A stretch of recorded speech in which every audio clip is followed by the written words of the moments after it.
사도행전 18장 18절 우리 한 절만 우리 같이 합독하겠습니다. 18절 함께 읽습니다. 시작. 바울은 더 여러 날 머물다가 형제들과 작별하고 배 타고 수리아로 떠나갈새 브리스길라와 아굴라도 함께 하더라. 바울이 일찍이 소원이 있었으므로 겐그라에서 머리를 깎았더라. 아멘. 인사하겠습니다. 거듭 예수님, 예수님의 은혜와 평강이 넘치시기를 축원합니다. 아멘. 네, 오늘 함께 읽으신 사도행 18장 18절 오늘 본문을 토대로 유대인 송사 기각 후 바울이 한 일이라는 제목으로 말씀하겠습니다. 자, 유대인 송사 기각 후에 바울이 한 일 18절을 중심으로 살펴보도록 하겠습니다. 우리 지난 시간에 아가의 총독이었던 갈리오가 유대인들의 송사를 기각시켰습니다. 바울을 종교재판식으로 집어넣는데 거기에서 이제 갈리오가 여기에 나는 관여할 수 없다. 그래서 딱 잘랐죠. 그렇게 해서 바울에게 유리한 판결을 내려준 그런 내용을 우리가 들었습니다. 자, 이 판결은 바울 개인에게도 좋았을 뿐만 아니라 나중에 이제 종교적 문제를 판결하는 데 있어서 좋은 선례를 남김으로 이제 로마 전역의 복음을 증거하는 데 있어서 아주 좋은 그런 선례가 됐다는 것입니다. 그래서 이제 전도가 순탄케 해주는 아주 좋은 판결이었고 역시 이것도 하나님께서 역사하신 줄로 믿습니다. 도와주셨어요. 바울을 딱 지켜주셨습니다. 자, 오늘 본문은 이제 갈리오의 유대인 송사를 기각한 후에 자, 바울이 어떤 일을 했는지에 대해서 자세히 기록되고 있습니다. 역시 이제 사도 바울은 복음 전도에 더욱더 힘쓰며 나아갔던 것을 볼 수가 있습니다. 자, 그 내용들을 좀 자세히 살펴보도록 하겠습니다. 자, 유대인 송사 기각 후에 바울이 한 일. 자, 첫 번째로 여러 날을 더 고린도에 머물렀다. 이렇게 기록되죠. 18절 초반부를 같이 읽겠습니다. 시작. 바울은 더 여러 날 머물다가 아멘. 여러 날을 더 고린도에 머물렀다. 자, 역시 고린도 교회와 함께하는 바울의 모습을 볼 수 있습니다. 고린도 교회와 함께했다 이런 얘기죠. 그래서 머물다라는 뜻이 이제 계속 그러니까 지체하다, 함께하다 그런 뜻이 되겠습니다. 바울이 고린도 교회를 걱정하면서 고린도 지역에서 유대인들에게 핍박을 당하고 어려웠고 거기에서 또 이제 법정까지 또 끌려가서 법적인 또 이제 그 재판을 받고 막 이랬단 말이죠. 가슴 아픈 일이 있었지만 역시 하나님 지켜주시고 이제 또 고린도 교회로 돌아가서 그들과 함께하면서 말씀으로 그들을 다지고 격려하고 위로하고 그런 작업을 했다는 거예요. 역시 바울이. 자, 여러분들 사도행전 20장 31절 보면 자, 에베소 교회에서 3년 동안 이 장면이 이제 예루살렘으로 나는 가야 되겠다. 그러니까 이제 성령님께서 사도 바울이 예루살렘에 올라가면은 어떤 고초가 있을 것인지를 미리 보여주셨습니다. 그러니까 거기서 이제 그걸 알고도 갔던 거예요. 거기서 예루살렘에서 붙잡히게 되고 로마로 압송되고 그리고 이제 재판 과정에서 이제 사형 선고를 받고 이런 이제 과정이 남아 있었던 거예요. 가지 말라고 에베소 장로들이 그를 잡았습니다. 같이 울면서 왜 울어서 나의 마음을 가슴 아프게 하냐. 나는 예루살렘에 들어가서 또 내 앞에 어떤 고초가 있다 할지라도 예수 그리스도의 복음이 증거되기 위해서는 내 생명을 조금 더 귀한 것으로 여기지 않는다. 이런 굳이 간단 말이야. 그러면서 이제 그 장면이 나와요. 이제 그렇게 표현하죠. 사도행 20장 31절. 그러므로 여러분이 일깨어 내가 3년이나 밤낮 쉬지 않고 눈물로 각 사람을 훈계하던 것을 기억하라. 말씀을 기억하고 그리고 오직 하나님만 의지하고 하나님을 믿으라. 예수님에 대해서도 강력하게 증거하고 그랬던 국면이 나옵니다. 자, 앞에서 말씀드렸듯이 사도가 함께했다라고 하는 것은 이제 그런 거죠. 역시 말씀을 증거하고 교회를 든든히 하고 몸대신 교회를 하나님의 나라 천국으로 잘 이렇게 다져가는 그런 작업이죠. 에덴 동산에 하나님께서 함께 하심으로 말미암아 천국이 되었다. 그죠? 자, 이스라엘 백성들 출애굽한 이스라엘 백성들이 가나안 땅을 들어갈 때 역시 이제 여호수아와 동행하면서 가나안 땅 하나님 나라를 정복해 나가는 그런 과정이 나옵니다. 초대교도 마찬가지로 역시 이제 사도들을 통해서 하나님께서 말씀이 증거되게 하시고 성령께서 임하셨습니다. 그래서 이제 하나님의 나라가 이제 이루어지죠. 교회 안에. 뭐 그런 것입니다. 여러분들 하나님께서 함께 하시는 곳, 말씀이 임하시는 곳이 거기가 하나님의 나라가 될 줄로 믿습니다. 그렇게 바울이 했던 것은 그거예요. 교회를 든든히 말씀에 든든히 세우기 위해서 노력했다는 것입니다. 자, 유대인 송사 기각 후에 바울이 한 일은 고린도 교회와 함께하면서 좀 더 머물고 말씀으로 교회를 더 격려하고 위로했다는 것입니다. 자, 두 번째 유대인 송사 기각 후에 바울이 한 일. 자, 형제들과 작별하고 수리아로 떠나가게 됩니다. 다시 한번 18절 초반부 중반부 있습니다. 18절 시작. 바울은 더 여러 날 머물다가 형제들과 작별하고 배 타고 수리아로 떠나갈세. 네. 형제들과 작별, 이제 고린도 교회와 작별하고 떠나는 것을 볼 수가 있습니다. 역시 이제 복음 전도 사명을 감당하기 위해서 사도 바울은 떠나게 됩니다. 고린도 교회를 떠나게 되죠. 자, 작별하다, 작별을 고하고 그리고 떠나다, 그런 뜻이 되겠습니다. 자, 사도행전 8장 39절에 빌립 집사가 이디오피아 내시 간다게에게 복음을 증거하고, 그죠? 자, 떠나죠? 그러니까 이제 8장 39절 이런 표현이 나옵니다. 자, 둘이 물에서 올라올새 주의 영이 빌립을 이끌어 간지라. 내시는 기쁘게 길을 가므로 그를 다시 보지 못하니라. 그러니까 빌립 집사가 세례를 주고, 자, 성령님께서 또 빌립 집사를 이끌어 가시면서 다른 곳으로 이동하게 되죠.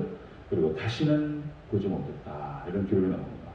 그러니까 그야말로 여러분들 조용필 씨 노래 중에서 킬로만자로의 표범이라는 노래가 있어요.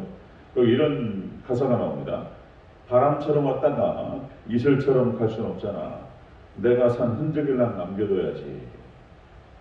그러니까 이제 막 이것도 이 노래도 막 몸부림을 치죠. 내가 여기 이 땅에 살면서 왔다 가는데 내가 산 흔적이라도 남겨두지 않겠냐. 그래서 막 몸부림을 치며 살아가는 그런 삶. 왜 그렇게 사냐? 그렇게 물어보면은 나는 이렇다. 이러면서 이제 뭐 이런 가사 내용인 거예요. 어떻게든 자기 이름 석자만 남겨보려고, 뭔가 의미를 찾아보려고 이러는 거죠. 그런데 빌립 집사는 그러지 않았어요. 가사 그대로 바람처럼 왔다가 이슬처럼 사라져버렸어요. 세례 요한도 마찬가지입니다. 오직 예수님만을 외치다가 그냥 사라져버리는 거예요. 세례 요한이 그렇게 표현하죠. 그는 흥하여야 하겠고 나는 쇠하여야 하리라. 자기 제자들도 다 예수님께 붙여버려야 됩니다. 내 뒤에 오시는 내가 감당할 수 없는 분이고 그분이 본질이다. 자기 제자들과 자기가 함께했던 사람들을 갖다 다 예수님께 돌려버려요. 이런 거죠. 세례 요한처럼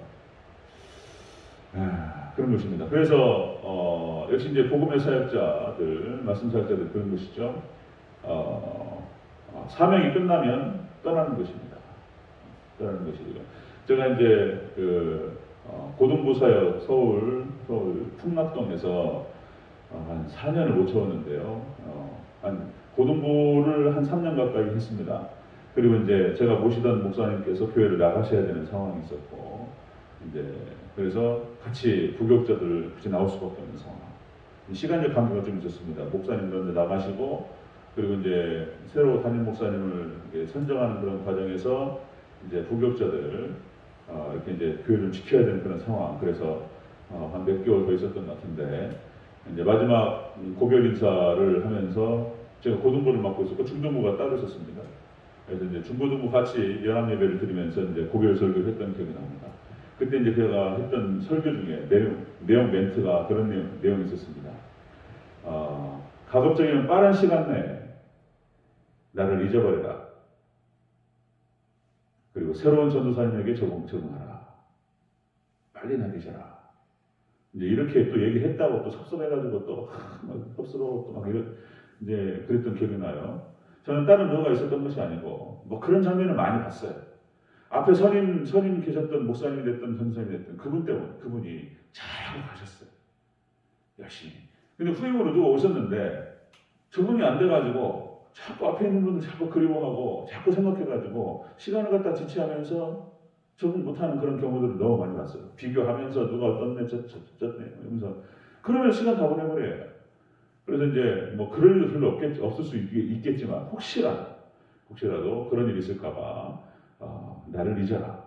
전선을 잊어버리고 빠른 시간에 잊어버려라. 그리고 새로 오신 전선에 적응하고 그분한테 잘해라. 이제 이렇게 마지막 고면을 했는데 이제 또 잊으라고 했다고 또 뭐 어떻고 섭섭하고 뭐 어쨌든 이제 제가 용인에 이제 사역지를 옮기고 거기까지 또 이제 한번 놀러 왔어요. 애들 임원진들 같이 함께했던 임원진들 놀러 와서 고기 한번 사주고 같이 이제 재밌게 놀고 잘 열심히 공부 열심히 하고 거기 신앙생활 열심히 해라. 그리고 그냥 보냈던 기억이 납니다. 그런 것입니다. 그러니까 사명이 끝나면 떠나는 것이죠. 그래서 이제 사도 바울도 그렇게 고린도 교회와 오래 함께하다가 작별하고 떠나는 것을 볼 수가 있습니다. 자, 유대인 송사 기각 후에 바울이 한 일은 역시 고린도 교회와 함께하면서 말씀으로 그 교회를 잘 단돌이 하고 그리고 복음 전도 사명을 위해서 떠나갔습니다. 자, 세 번째 보겠습니다. 유대인 송사 기각 후에 바울이 한 일, 세 번째 서원을 지킴으로 머리를 깎았다. 이런 표현이 나와요. 자, 보겠습니다. 18절 전체로 다시 한번 읽겠습니다. 시작. 바울은 더 여러 날 머물다가 형제들과 작별하고 배 타고 수리아로 떠나갈새 브리스길라와 아골라도 함께 하더라. 바울이 일찍이 서원이 있었으므로 겐그레아에서 머리를 깎았더라. 아멘. 이 사도 바울은 머리가 대머리였습니다. 근데 이게 머리가 쭉 길었던 것 같아요. 묶어가지고. 그런데 그거를 깎게 됩니다. 이제 이것은 어떤 것을 의미하냐면 사명을 완수하고 지킬 수 있었으니 감사하다는 표현이에요. 머리를 깎는다는 것이. 자, 여기서 이제 민수기 6장 5절에 규례가 나옵니다. 민수기 6장 5절에 그 서원을 하고 구별하는 모든 날 동안 삭도를 절대 그의 머리에 대지 말 것이라. 자기 몸을 구별하여 여호와께 드리는 날이 차기까지 그는 거룩한즉 그의 머리를 길게 자라게 할 것이며 나시린 규례에서 머리에 삭도를 대지 말고 이게 사도 바울이 이제 하나님께 서원하고 집중했습니다. 그러니까 이제 고린도 사역을 마친 다음에 그 사명을 잘 감당했다라고 하는 본인 스스로 소원을 감당했고 그리고 잘 감당했다고 하는 이제 그 감사함이 있었다는 것이죠. 그래서 머리를 자르게 됩니다. 깨끗이. 그래서 주의 종이 교회에서 교회를 위해서 교회를 바로 세우고 교회와 함께합니다. 역시 이제 궁극적인 주의 종의 사명은 그런 것입니다. 사명을 위해서 살고 사명을 위해서 죽는다. 그래서 이제 고린도 사역까지 잘 마무리할 수 있었음에 감사하면서 그렇게 머리를 자르게 됐다는 것이죠. 감사의 표현이었습니다. 감사의 표현. 자, 그렇게 해서 유대인 송사가 끝난 다음에 바울이 한 일은 역시 교회를 잘 단단히 하고 그리고 이제 복음 전도를 위해서 새로운 길을 떠나고 그리고 그 사명 감당할 수 있음에 감사하면서 하나님께 영광을 올려드리는 그런 장면이 나타납니다. 우리 대전체육교회도 이제 주님 오실 날까지 든든히 세워져 가야 되겠죠. 우리 김선환 목사님 세우시고 몇 분이 더 이렇게 오셨고 저도 마찬가지로 이렇게 오게 되고 언젠간 저도 떠나게 될 것이고 이렇게 하나님께서 교회를 지키시고 인도하실 줄 믿습니다. 그래서 우리 훌륭한 주의 종들이 오셔서 교회를 든든히 세워갈 수 있도록 그렇게 기도해 주시고 함께하는 동안 오직 하나님만을 바라보고 하나님만 의지하는 복된 그런 은혜가 있기를 제가 축원합니다.